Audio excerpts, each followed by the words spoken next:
Habang nag-aantay sa labas ng kulungan, napansin ni Megumi na nawala na ang innate domain ng Cursed Womb. Akala niya kailangan na lang niyang maghintay kay Yuji, pero dumating si Sukuna para sabihing hindi yun mangyayari. Nakagod mood si Sukuna at sinisi si Yuji sa sobrang gamit ng kapangyarihan niya nang walang kasunduan. Sinabi niya kay Megumi na hindi pa makakabalik si Yuji at para hindi makabalik, binunot ni Sukuna ang puso ni Yuji. Ginawang parang hostage ni Sukuna si Yuji dahil kung magpalit sila, ibig sabihin patay si Yuji. Kinain din niya ang isa pang daliri niya para mas tumibay ang kontrol niya. Handang patayin ni Sukuna si Megumi nang walang dahilan. Narealize ni Megumi na parang nagkapalit sila ng posisyon ni Yuji mula nung una silang magkita. Para sa kanya, ang tanging patas sa mundo ay yung pagiging hindi patas nito para sa lahat. Sinabi niya kay Sukuna na magpapalit pa rin si Yuji kahit mamatay siya.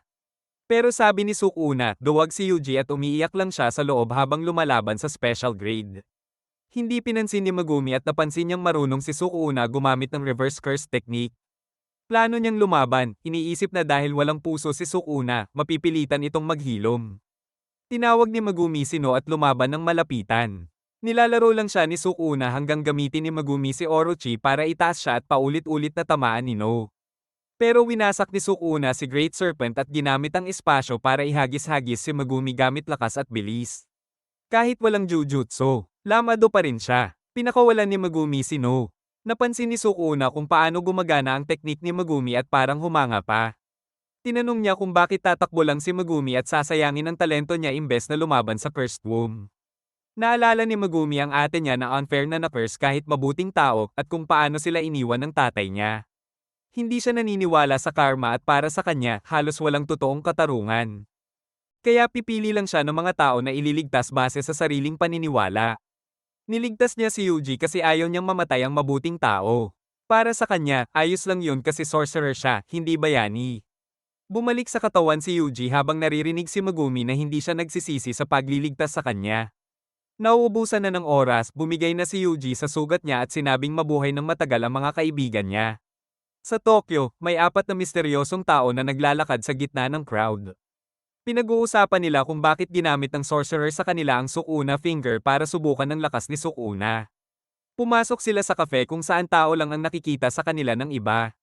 Samantala, nasa morgue si Gojo kasama si Ayaichi. Naniniwala si Gojo na sinet up si Yuji ng mga nakatataas at sinadya nilang ipadala ang vessel ni Sukuna sa delikadong misyon habang wala siya. Galit na galit si Gojo at nagbanta na papatayin ang lahat ng higher-ups. Dumating ang school doctor na si Shoko Airi at nagulat sa pagiging emosyonal ni Gojo. Humingi siya ng permiso na i-dissect ang katawan ni Yuji at sinabi ni Gojo na gamitin niya ng maayos. Malungkot na magkasamang nakaupo sa hagdan sina Megumi at Nobara.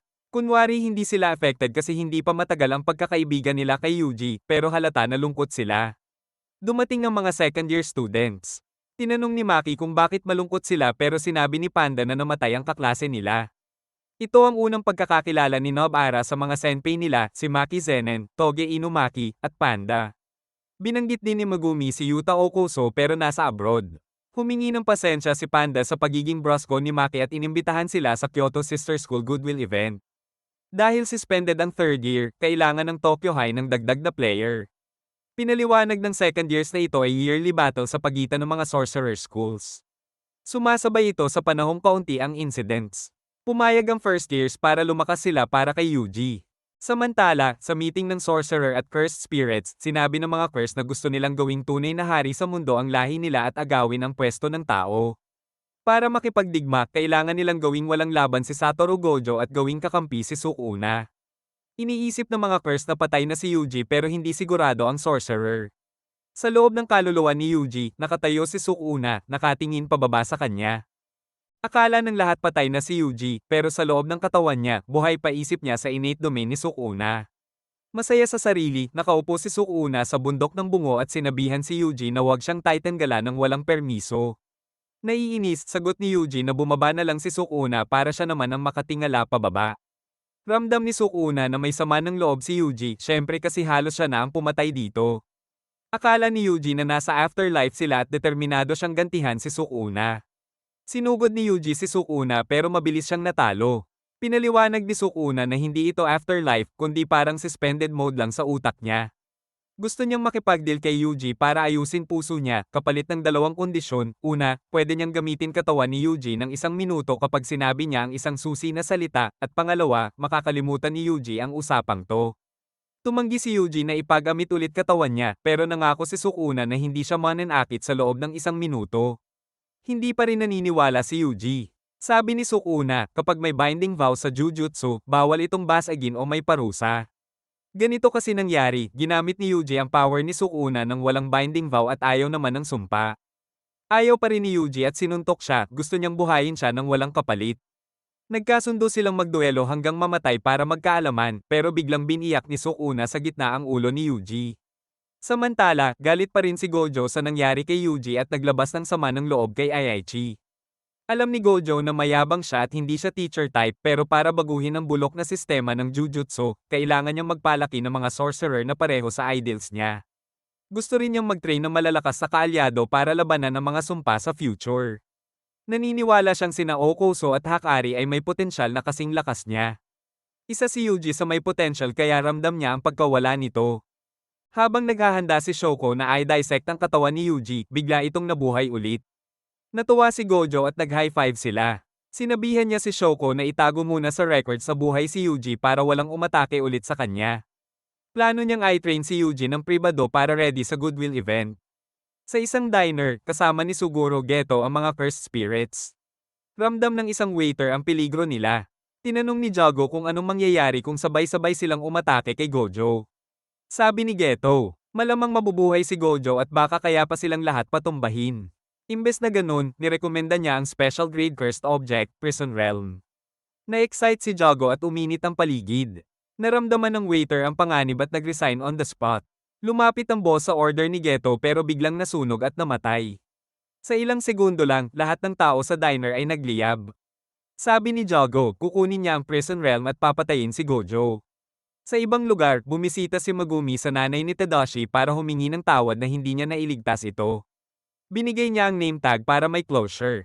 Pagkatapos, dumiretso siya sa training kasama ng ibang estudyante. Sina Megumi at Nobara ay tinuturuan para mas gumaling sa close combat habang si Gojo ay tinuturuan si Yuji paano kontrolin ang cursed energy. Gumamit si Gojo ng lata para ipakita ang kaibahan ng cursed energy at cursed technique. Yung unang lata tinamaan lang ng pure cursed energy, yung pangalawa pinaikot gamit ang cursed technique. Kinumpara ni Gojo ang cursed energy sa kuryente at cursed technique sa mga appliances na pinapagana nito. Akala ni Yuji matututo siya ng cursed technique pero imposible kasi ipinapanganak lang ang sorcerers na may innate technique. Nalungkot si Yuji na hindi niya maa-access ang 80% ng normal na skill set ng sorcerer.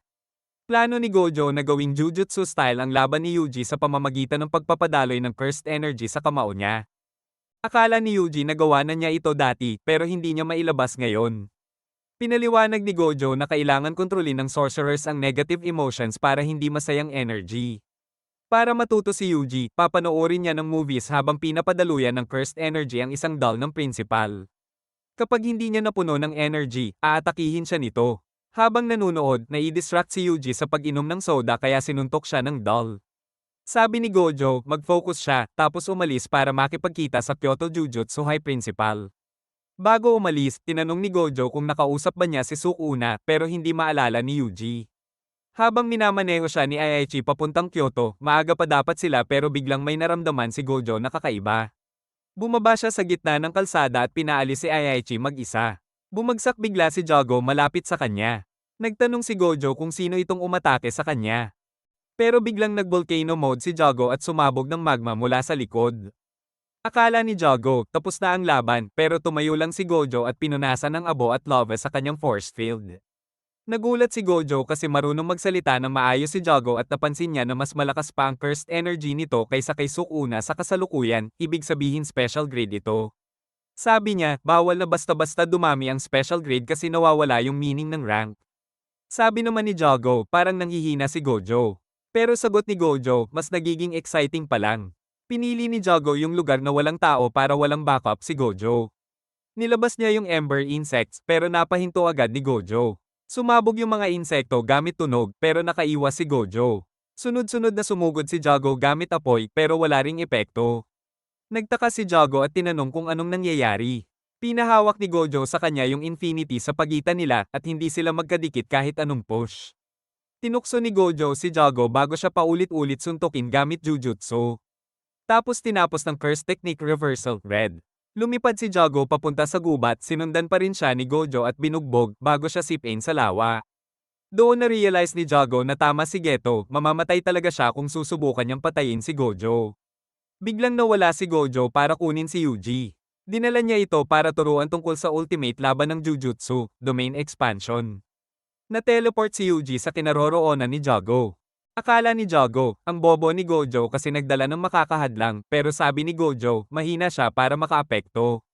Nainis si Jago at nag-apoy ang ulo, pero sinabi ni Gojo kay Yuji na safe siya basta malapit lang. Inactivate ni Jago ang domain expansion, Coffin of the Iron Mountain. Pinaliwanag ni Gojo na pinapalakas nito ang powers at auto-hit lahat ng atake sa loob. Pwede lang ma-counter kung mag-domain ka rin o makatakas, pero risky pareho. Alam ni Jago na tatanggalin nito yung infinity ni Gojo. Pero sinabi ni Gojo na ang pinaka-best na counter sa domain ay gumawa ka rin ng sarili mo. Sumugod si Jago pero naunahan siya ni Gojo gamit domain expansion, Unlimited Void. Natrap si Jago sa espasyo na puno ng lahat ng info sa mundo, kaya naparalisa siya. Habang hindi makagalaw si Jago, tinanggal ni Gojo ang ulo nito at inalis ang barrier. Bago siya makakuha ng info kung sino ang nagpadala, panyana ng parang halaman ng lupa at sumulpot ang field ng bulaklak. Na-distract sina Yuji at Gojo. Kaya nakalusot ang kahoy na halimaw para atakihin si Yuji. Nasagip ni Hanami ang ulo ni Jago at naglaho. Na-impress si Gojo sa pagtago nito. Nagsorry si Yuji kasi nakatakas sila, pero sabi ni Gojo, gusto niya na si Yuji at lahat ng kaibigan nito ay kaya ring lumaban sa ganong kalakas na kalaban. Sa loob ng isang buwan, magte-training sila ni Yuji tapos magmi-mission para sa Goodwill event. Pero clueless pa si Yuji kung ano yun. Samantala, inis na inis si Principal Yaga kay Aichi kasi late na naman si Gojo. Bumalik si Geto sa hideout ng mga curse, isang domain na nakatago sa likod ng pinto ng apartment. Sinalubong siya ng leader nilang si Maito na nagtanong tungkol kay Jago. Sumunod si Hanami dala ang ulo ni Jago. Sabi ni Maito, buti safe sila, pero nainis si Jago. Sinabi ni Geto na isasagawa nila ang pagsil kay Gojo sa ika-31 ng Oktubre sa Shibuya. Pumayag si Maito at sinabing dapat maging tuso sila, parang totoong tao. Sa loob ng Tokyo Jujutsu High, abala sina Megumi at Nobara sa mga utos ni Maki. Si Panda ay kinakabahan sa meeting nila sa principal ng Kyoto.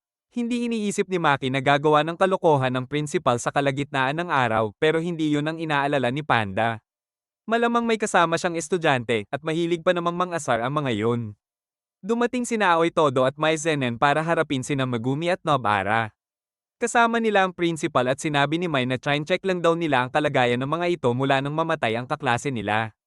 Nang-asar pa siya tungkol sa patay na kaibigan na ikinainis ng mga first year.